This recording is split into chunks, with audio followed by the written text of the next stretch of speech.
And then Jess, you should be the co-host as well. I think I am. Thank you. Well, thank you guys so much. I have to say the part about planning my next trip is from, oh gosh, wrote that bio a little while ago. So I'm just kind of imagining planning trips at this point. Although I think I have about 5 potential ones like ready to go whenever we can go do things. So I am going to share my screen with everyone. And I do want to answer the question that I asked. So my favorite part about social media, I think, is really authentic connection. So it's very easy to just throw stuff at the wall and see what sticks and have fun. But I have met some of my best friends on social media. And I think it is, Ellie and I have had this conversation. It's very much you get out of it what you put in. And, you know, Beth, I love what you said about people sharing positivity and being able to start your day with positivity on it. And I think that really hits the nail on the head. You know, if you're looking for positivity, you can find it. If you're looking for negativity, you can find it. So, you know, speaking to you, Lexi and Hava, like it is a challenge, and it's something that, I mean, I go on social media detoxes myself. It's not something that like you want to surround yourself with all the time. But I think that if I could give you one piece of advice, it is that you guys are doing enough on social media. Whatever works for you and is authentic for you is what you want to put out there. Just because somebody else is posting a bunch of memes doesn't mean you need to be posting a bunch of memes. So, all right, let me share my screen and we'll get started. All right, cool. Can everybody see the presentation? Yeah, good, cool. Thank you for the feedback. All right, perfect. So today we are going to be talking all about Facebook analytics. I am so excited to talk to you guys about this. And I actually have a link that I'm gonna share in the chat. Oh, I can't do that while I'm showing my screen. I will share it later. But I have this whole presentation for you guys so you can take it and, you know, have everything. I know I'm the type of person that I love when I come out of a presentation with action items and with something tangible that I can work on. So I have all of that built in here for you. So for anyone who doesn't know, thank you so much for the introduction, Ellie. I have been managing social media accounts for small businesses for years at this point, and it's something that I absolutely love. And I think it's really funny that a lot of small business owners, we didn't necessarily go to school for what we now do. And that's very true for myself. So I actually fell into this world in college. I was working part-time at the gym, and my boss came to me and said, hey, you know, the person we've had managing the social media is graduating. How would you feel about taking over? And I said, cool, you know, we'll give it a try, see what happens. My boss was very no pressure, have fun with it, see what happens. And if I didn't like it, she would hand it off to someone else. So I played around with it for a couple of months, and my boss came to me and said, whatever you're doing on social media, keep doing it. Like the engagement has never been this high. The posts look amazing. Just keep having fun with it. And it was the perfect example to me that social media doesn't need to be complicated. Multiple people have talked about how it is. I mean, Lexi, you were saying it's stressful, and Havala, same to you. You were saying like it's so much, and there's so much to manage. And I really hope that when you come out of this presentation, a little bit of that is taken away. It doesn't need to be stressful. It doesn't need to be difficult, and it can be a lot of fun, in my opinion. So today we are talking all about Facebook analytics specifically. So we're going to cover how to check them, where you find them on Facebook. I have a nice little video so you know exactly where to look for them, which ones matter, which ones don't, and then what to do with that information that you find. So step one, we have to check the analytics. And I am going to, let me switch my screen. There we go. So when you go to your Facebook page, on the left-hand side, we have this nice little insights section over here. click on Insights, and this is going to take you to the analytics, and it's going to give you the overview page and start you out on the 7-day view. I always switch it to the 28-day view. You do not need to check your analytics every week. If you get stuck in the weeds looking at it that frequently, you're not going to see the forest through the trees. It's not necessary. It takes up too much of your time. You are busy running a business. Do it once a month. Just have one day. I usually do them at the end of the month, see how everything looked, and then go from there. Any questions? Does anybody, so I know everyone has a very different understanding of the platform and everything. Does anybody have questions or need me to run through again how to find that? And if you do, speak up because I can't see everybody. Good? So Jess, this is only if you have a business page, correct? Yes. So it's not for groups or anything else, it's just business pages. Correct. So Facebook groups, actually, that's a really good question. Facebook groups are starting to include some analytics. Everything I'm going to show is specific to Facebook business pages, though. So yeah, good question. Good question. All right, so what numbers out of all of those on the dashboard, because there's a ton, which of those actually matter? The big ones that I like to focus on are actions on page, page likes, post reach, and post engagement. Actions on page, this is a little bit more of an obscure one. So these are things like if someone clicks on the website link in your profile and they go to your web page, or they click on the phone number or click to get directions to your business if you have a brick and mortar spot. These are what is showing that someone is engaging with your business, they're engaging with your posts, but they're also looking for the next step. They want to see, okay, cool, I like this person. How do I get in touch with them? How can I learn more about them? Page likes is something everyone loves having high follower counts and all of that. I am not so concerned with everyone having 200 new followers every month as I am with consistent growth. So you want that page like number to grow over time. It's funny. It's definitely one of those vanity metrics to a degree.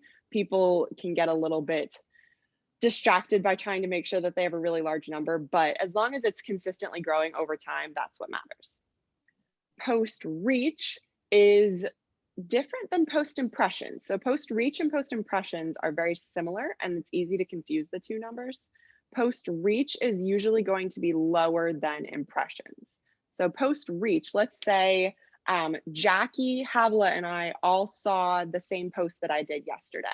That means it's reached 3 people, but maybe Jackie and I both saw the post twice. So the impressions are going to be higher because Jackie and I have each seen it twice, plus Havla. So what, 5 impressions and 3 reach.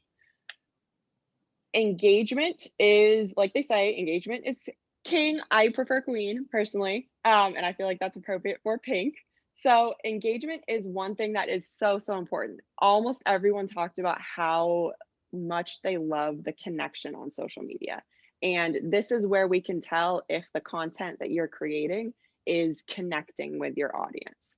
I am all about building community, and you can't have a community if all you're doing is talking at people.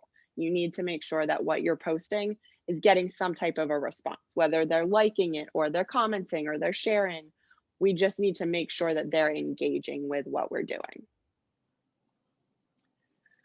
So on page insights, this is a screenshot of what mine looks like. As you can see, there were no actions on my page that month, so no one was clicking on my website.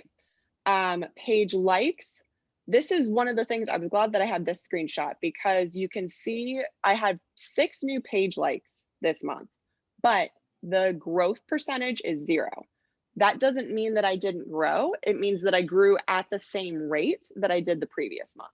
So I had 6 new likes this month and 6 new likes the month before that. Post reach, you can see there's a couple of big spikes. That one was up significantly, and post engagements was also up significantly. And usually you'll see similar spikes. If the reach is really high, you would hope that the engagements would go up as well. All right, so step 2, we know how to find the numbers. We've seen them. What do we do with them?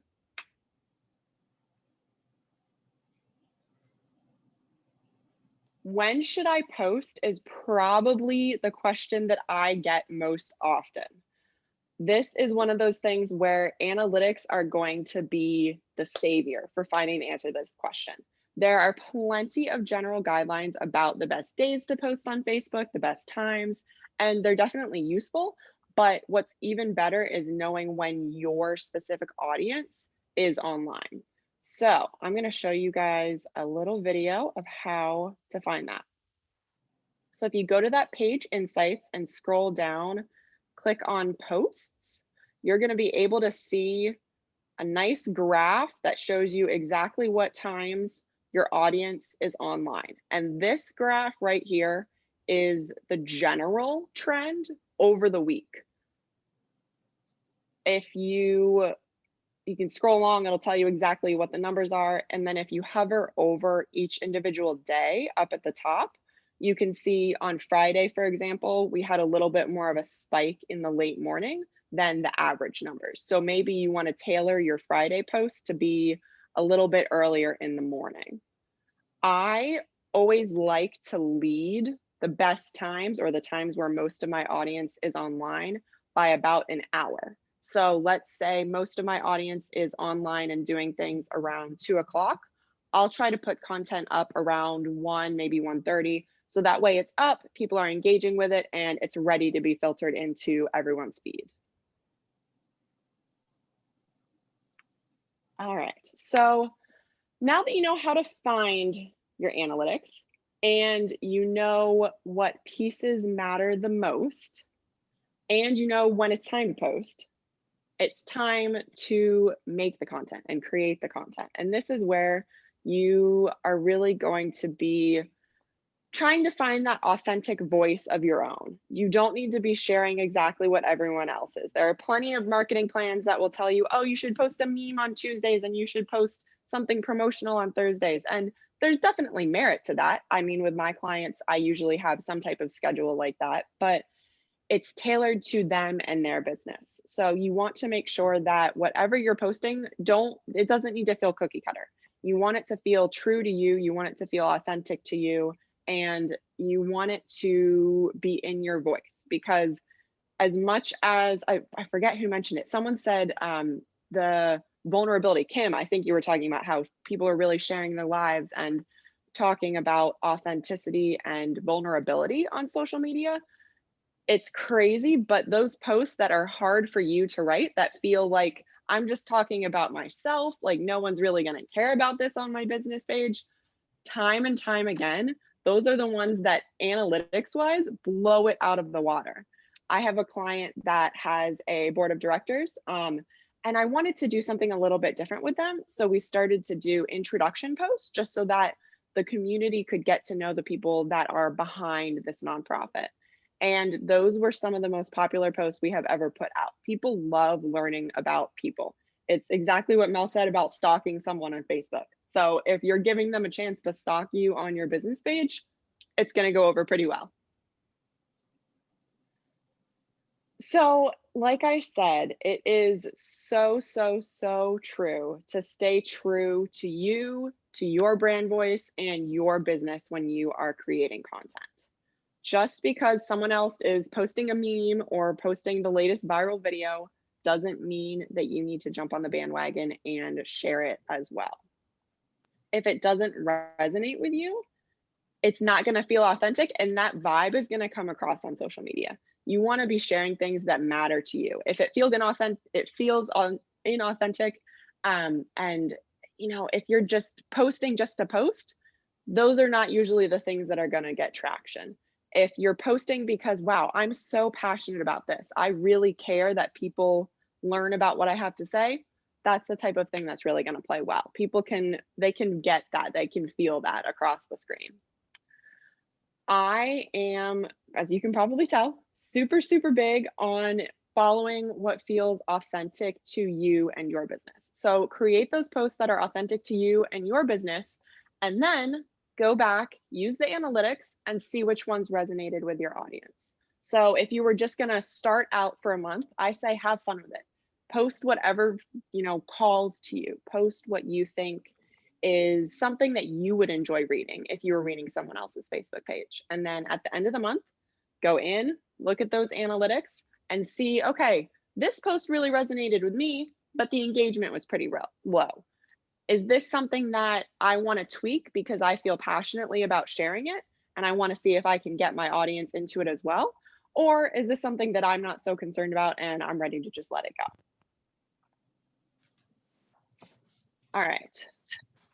Let me flip. There we go. All right. So how to find the engagement and the numbers and everything on each post. So you can actually tell what posts are doing well, what posts are my audience responding to. If you go to the post section on Page Insights, you can see all sorts of numbers for your most recent posts. And you can usually scroll back pretty far on this. So this will give you a good standpoint. You can see the reach. This is the standard view. You can change these two tabs, and I'm going to go over that in a second.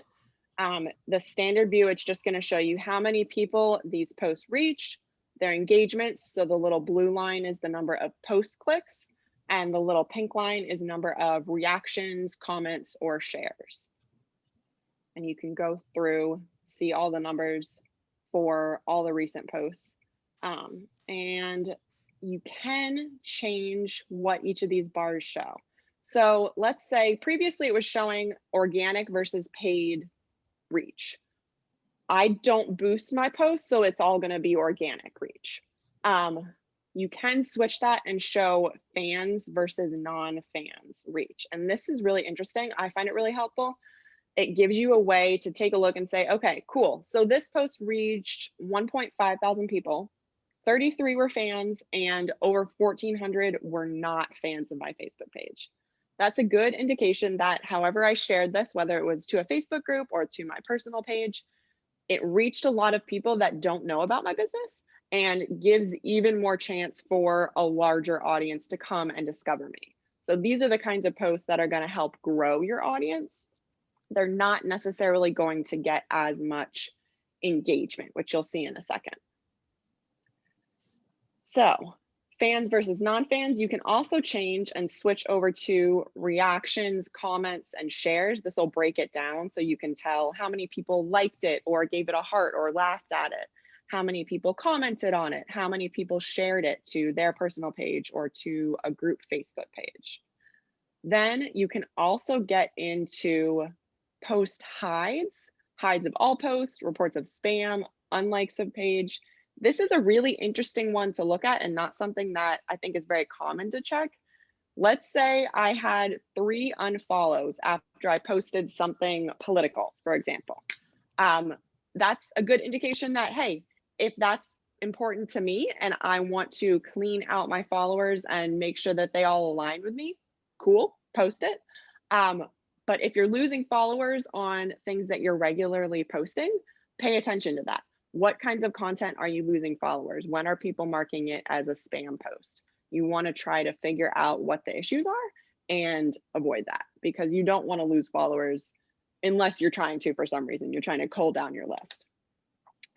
Hey, Jess, it's yeah. Mary Louise. Where did you see if it was a post hide? Where was that? Yeah, let me go back. So on the last little toggle down section right here, you can click and it'll give you, come on, pause at the right. That's fine. There we I go. see it now. It's that drop down. Got it. Yep, exactly. Yeah, it gives you a bunch of different options and the post hide thing is really helpful, especially if you're seeing your follower count go down. Good question.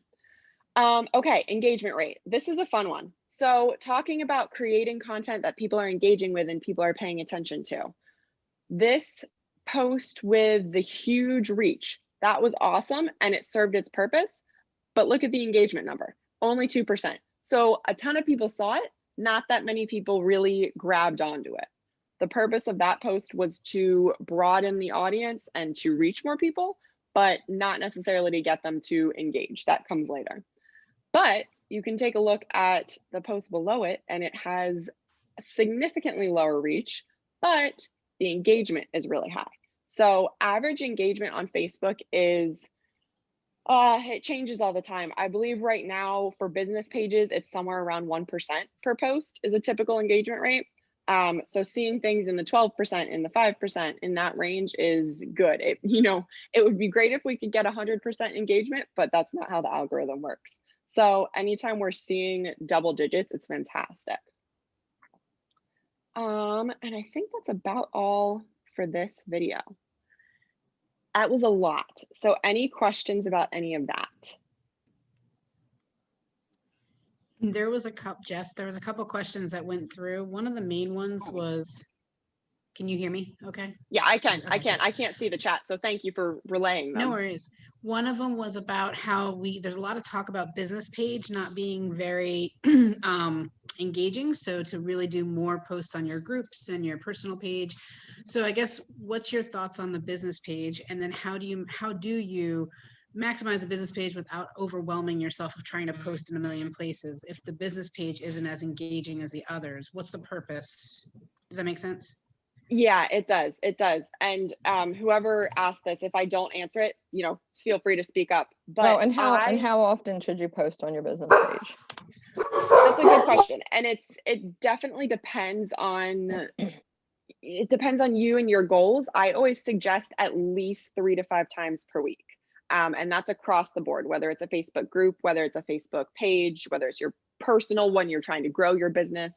3 to 5 times a week is my suggestion. And there are a couple reasons behind that. The biggest one being, I have so many clients that come to me and they say, I don't want to post 5 times a week. Everyone's going to get so bored. They're going to be sick of hearing from me. No, we want to do 1 post a week. Here's the problem with that. The way the algorithm works, if you post once a week, only 3 people are going to see it. Facebook is only going to show it to, let's say 5 people per post. If you post 5 times, that means 25 people are going to see it because they'll show it to different people. They typically show it to your super fans first, the people that are more likely to engage with it, but you need to be posting multiple times per week for anyone beyond that to be able to see it. So 3 to 5 times per week is my suggestion. I don't like to do multiple times per day. That unless you're talking about stories, that's a different category, and I mostly do those on Instagram. I haven't seen a whole lot of return on Facebook stories. There was definitely another part to that question. The concept of how you hear the business page doesn't get a lot of engagement, so why bother putting a lot of time into that versus others? Yes, thank you, Jackie. So Facebook is a business, and they're out to make money, which it is what it is. They are definitely pushing people towards Facebook ads, and I always recommend ads over just boosting a post.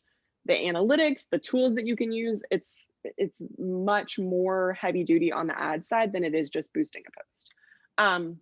So I still really believe that having a business page is important. I think you need a social media presence just for your business. You can have the group, and depending on what your business model is, Facebook groups can be really helpful.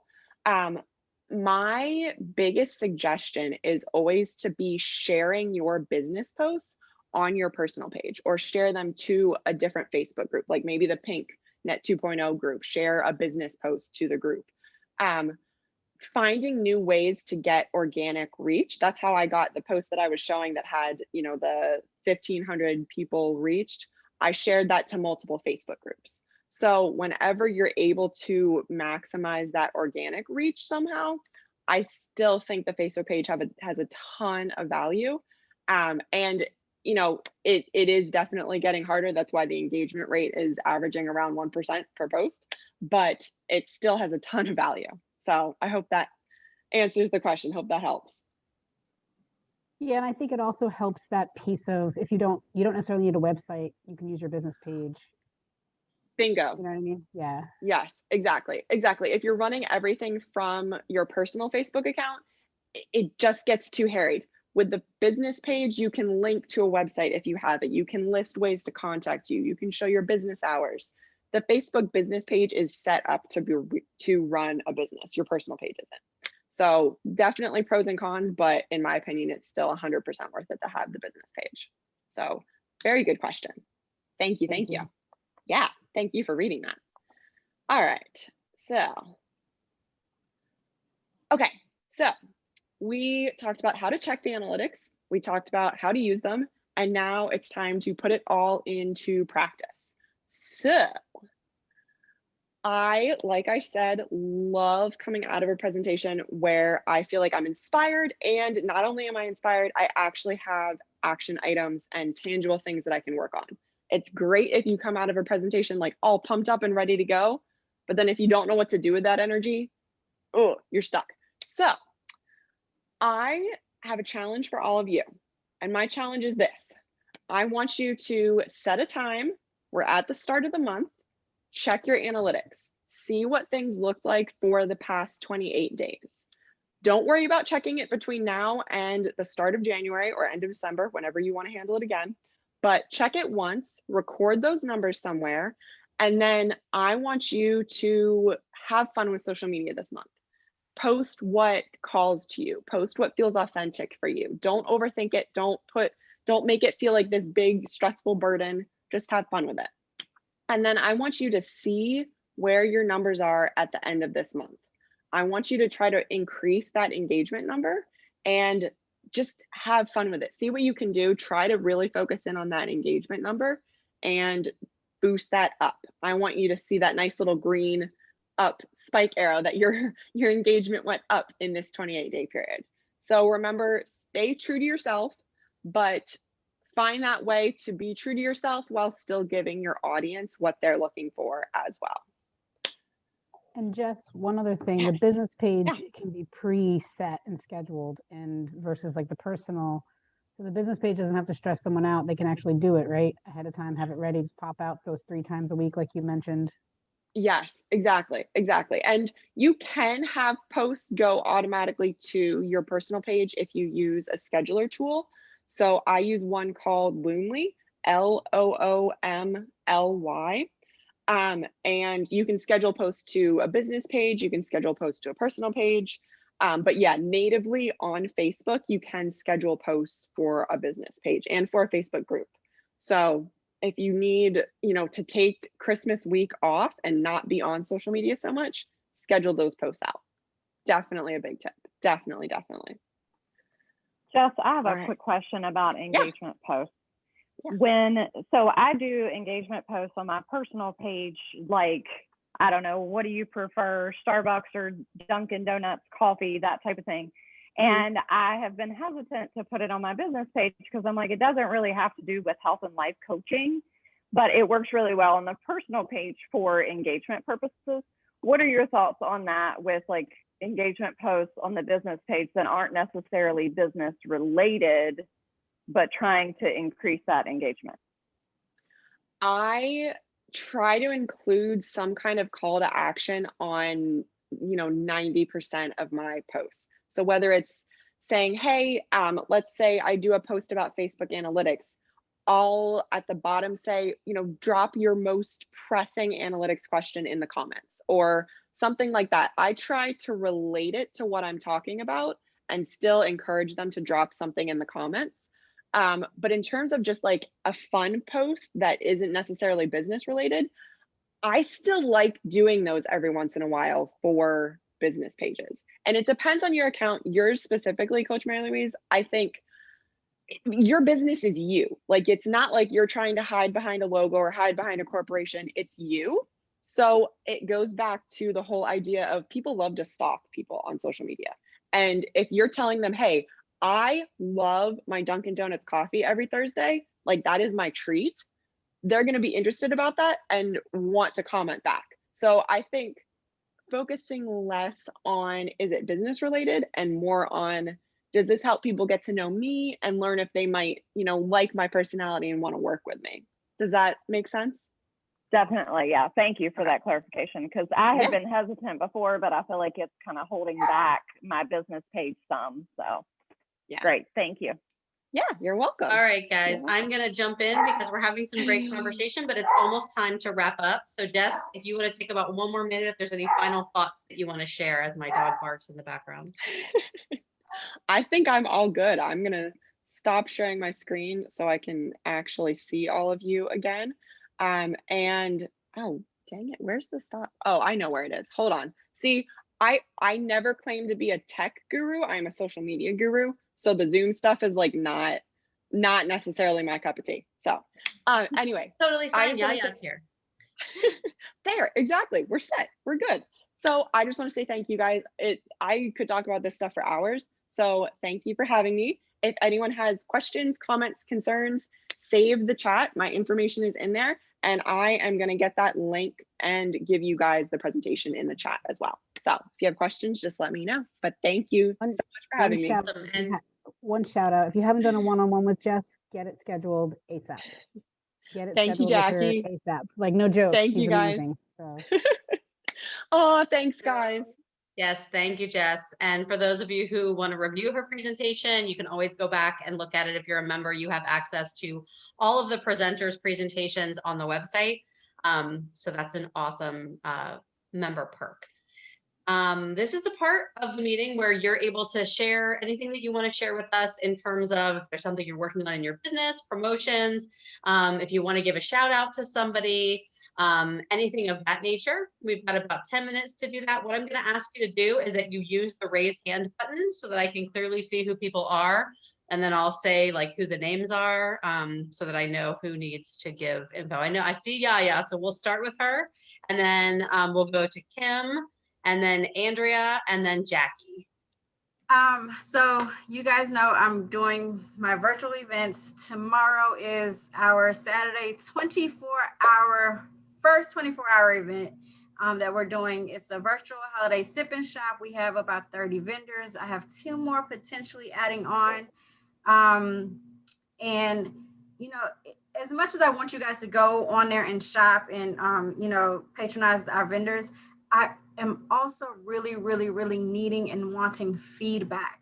So from 9 a.m. to 9 a.m. Sunday morning, if you guys can find 10-15 minutes to hop onto the site, check it out, you know, go room to room, see, you know, get some feels about it, and you know, inbox me on Facebook or send me an email and say, hey, yeah, this was easy for me to navigate, or this was horrible. Could you like never do this again?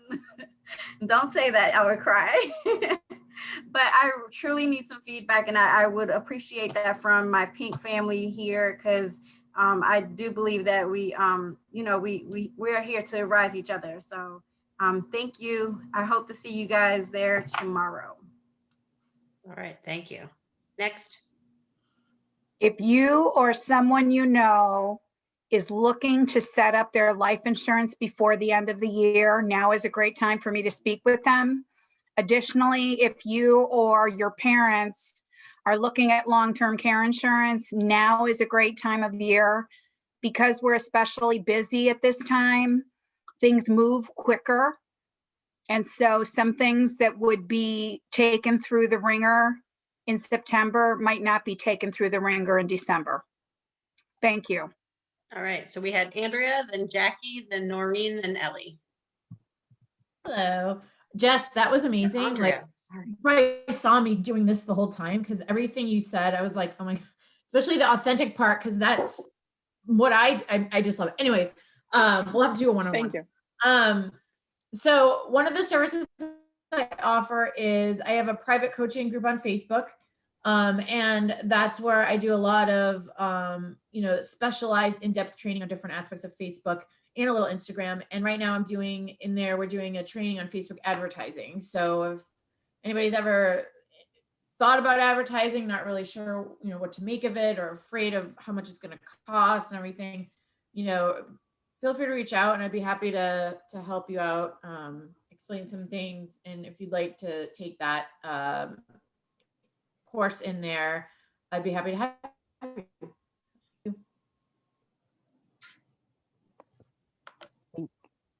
Was it me next? Yeah. I think. Okay, awesome. So I have a group program that is starting the week of listen to me, what am I thinking? December 14th, the week of December 14th. And I've got 3 spots left. I'm just going to drop the link in here. If we haven't done a one-on-one, you have any questions, or if you haven't heard about it, the first link is to do a call with me. The second link is to check out the group. And it's called the Empowerful Experience, Be Empowerful. And it's an 8-week mastermind, small group coaching. The groups will not be larger than 5 to 7 people. And they'll be specifically partnered. The people that are enrolling in the program, I'm specifically partnering people together so that they highlight each other's skills and talents, and their goals are going to be similar. So for example, coaches will be in one group, and then there'll be other folks. So that, whatchamacallit, I have 3 spots left. Message me, we can chat, and thank you so much. Oh. Okay, guys, my name is Maureen Quigley. I'm with Arbonne, as I told you earlier, and my favorite thing to do is help others stay healthy. So myself, along with some of my teammates, are doing a 12 days of healthy for the holidays. It's a combination of like smoothies and recipes, accountability. We've got clean eating tips, and then also daily live workouts with a professional personal trainer. Her name is Chase Williams. So that is happening. It begins on the 13th, and on the 7th at 8:30 Eastern time, we're doing a Zoom call to talk about that, and also talk about just healthy habits and healthy tips going into the holiday. So I would love for you guys all to jump onto the Zoom on Monday night, and then you'll learn more about the 12 days of healthy for the holidays. So I'm really excited about it, and I'm happy to be telling y'all. All right. Ellie, did you have something? Yeah, I'm gonna be. I'll let Havala go. You can go, Ellie. I'll go when you're done. It's okay. I'm gonna be at Yaya's event tomorrow, so 3:45 is when I'm speaking. If anyone wants to pop by and say hi to me in my Zoom room, I'd love to say hi. And you all, I went to it as a guest at first, and then I did my first event. I think 2 weeks ago. It was really successful. I had a lot of fun, and I got a lot of customers, a lot of connections. So I would really encourage everyone to check it out. It's a fun experience, and it is really, I think it's really innovative. All right, Havala. So I am been for the last 5 days been doing a free workshop on Healthy Meal Simplified in my Have Strategy coaching for Healthy Life Simplified. And my program starts next week. So I have a 6-week program. I've put the link in my bio piece on the chat, so it's there. It's 6 weeks of Healthy Meal Simplified. So going into 2021 with a plan that's super simple, super repeatable, and super usable to get your healthy eating on schedule and not feel overwhelmed by it. It's not a prescribed plan. It is a system that you can put any plan that you eat on into, or just basic healthy eating. I mean, there's a very basic way to do that. So in those 6 weeks, we're going to dive deep into what it is, how it is, recipes,